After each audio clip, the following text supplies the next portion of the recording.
Resource planning is a crucial process for managers that involves assigning tasks to team members based on their capacity, skill sets, and suitability for the job at hand for 12 weeks ahead.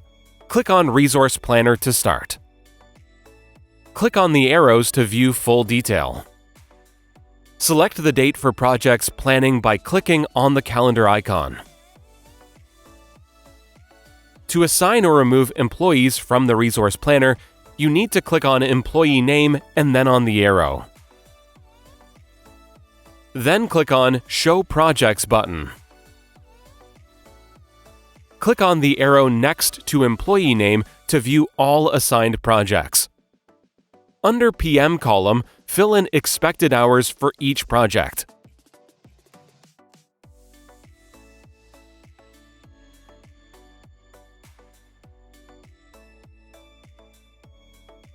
Click Save.